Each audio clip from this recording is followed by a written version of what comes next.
എല്ലാവർക്കും നമസ്കാരം. Teach from ഹാർട്ടിൻ്റെ പുതിയൊരു വീഡിയോയിലേക്ക് സ്വാഗതം. എൻ്റെ പ്രിയപ്പെട്ട വിദ്യാർത്ഥികളെ, 2022 ഏപ്രിൽ ബാച്ച് നിങ്ങളുടെ എക്സാമിൻ്റെ റിസൾട്ടൊക്കെ വന്നു.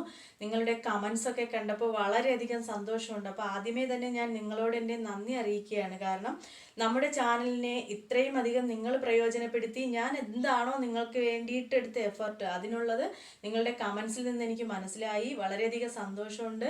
അപ്പോൾ ഇനിയും നിങ്ങൾ തുടർന്ന് ഏത് കോഴ്സിന് പോയിക്കോട്ടെ, ഏതിന് വേണോ നിങ്ങൾക്ക് പഠിക്കാം. പക്ഷേ എന്താവശ്യം ഉണ്ടെങ്കിലും, പഠന സംബന്ധമായ എന്താവശ്യമുണ്ടെങ്കിലും നിങ്ങൾക്ക് എൻ്റെ അടുത്ത് കോൺടാക്ട് ചെയ്താൽ എനിക്കറിയാവുന്ന കാര്യങ്ങൾ ഞാൻ നിങ്ങളോട് ഷെയർ ചെയ്യാം. അതുപോലെ തന്നെ സപ്പോർട്ട് ചെയ്യുകയും ചെയ്യാം.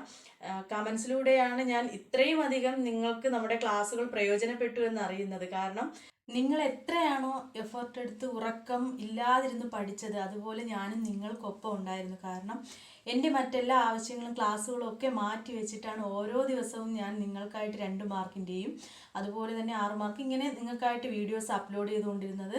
അതിൽ നിന്ന് തന്നെ കമൻസിൽ നിന്ന് എനിക്ക് മനസ്സിലായി, 1-2 പേര് പറഞ്ഞിരുന്നു പൊളിറ്റിക്കൽ സയൻസിൽ നിന്നും ഏതാണ്ട് 70% ക്വസ്റ്റ്യൻസ് നമ്മുടെ ചാനലിൽ ഞാൻ നിങ്ങൾക്കായിട്ട് തയ്യാറാക്കിയ ക്വസ്റ്റ്യൻസിൽ നിന്നുണ്ടായിരുന്നു എന്ന്. അതൊക്കെ കേൾക്കുമ്പോൾ വളരെയധികം സന്തോഷം. പിന്നെ ഈ സന്തോഷത്തിനിടയിലും ചെറിയൊരു ദുഃഖമുണ്ട്. കാരണം നമ്മൾ വിജയിക്കുമെന്ന് കരുതിയ പലർക്കും 1-2 സബ്ജക്റ്റുകൾ പോയിട്ടുണ്ട്. അവരെ കൂടി എന്തായാലും ഒക്ടോബറിലെ എക്സാമിലേക്ക് വേണ്ടിയിട്ട് പ്രിപ്പയർ ചെയ്ത് അവരെ ആ സബ്ജക്റ്റുകൾ ഫെയിലായവ എഴുതി എടുപ്പിക്കാനുള്ള ശ്രമം കൂടിയാണ്. ഇനി നമുക്ക് 1-2 സബ്ജക്റ്റ് കിട്ടിയില്ലെങ്കിൽ നമുക്ക് വിഷയത്തിലേക്ക് വരാം.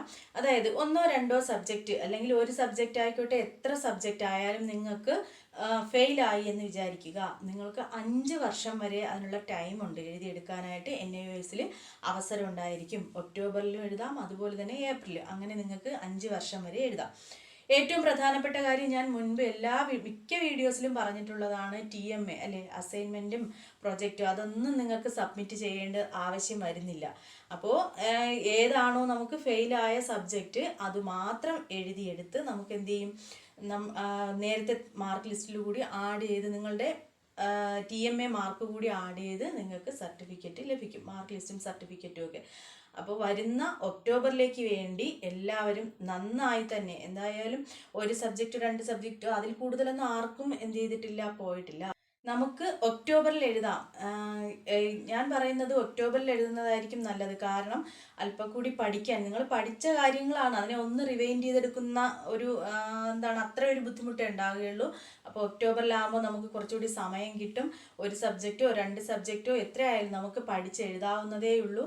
ഓൺ ഡിമാൻഡ് എക്സാമിനെ നമുക്ക് ആശ്രയിക്കാം. പക്ഷേ ഓൺ ഡിമാൻഡ് എക്സാം എഴുതുന്നവർക്ക് പബ്ലിക് എക്സാം എഴുതാനുള്ള ചാൻസ് ഉണ്ടായിരിക്കുകയില്ല. അതായത് ഏപ്രിലും ഒക്ടോബറിലും വരുന്ന എക്സാമുകൾ നിങ്ങൾക്ക് എഴുതാൻ പറ്റത്തില്ല. അപ്പോൾ നിങ്ങൾ ഒക്ടോബറിലാവുമ്പോൾ പിന്നെ പലരും വിചാരിക്കുന്നുണ്ടാവും, അയ്യോ ഞാൻ പരാജയപ്പെട്ടു പോയല്ലോ എന്ന്. അങ്ങനെയൊന്നുമില്ല.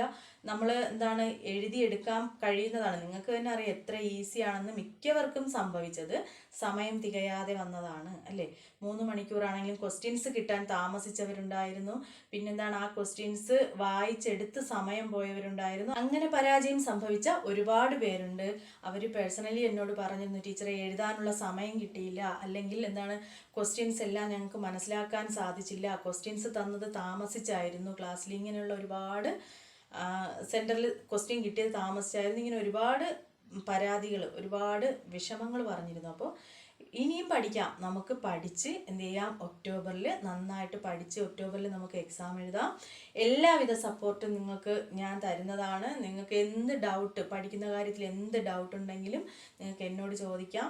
വീണ്ടും ഞാൻ ഓർമ്മിപ്പിക്കുകയാണ്, നിങ്ങൾക്ക് പഠിക്കുന്ന എന്ത് കാര്യത്തിനും നമ്മുടെ ചാനലിലെ വീഡിയോസും പ്രയോജനപ്പെടുത്താം. എന്നോട് നിങ്ങൾക്കൊന്ന് ചോദിക്കുകയും ചെയ്യാം. അപ്പോൾ നമ്മൾ ഒരു സബ്ജക്റ്റൊക്കെ പോയവർ അടുത്ത എഴുതിയെടുക്കാനായിട്ട് ശ്രമിക്കുക. മറ്റൊരു വീഡിയോയുമായി വീണ്ടും കാണാം. താങ്ക്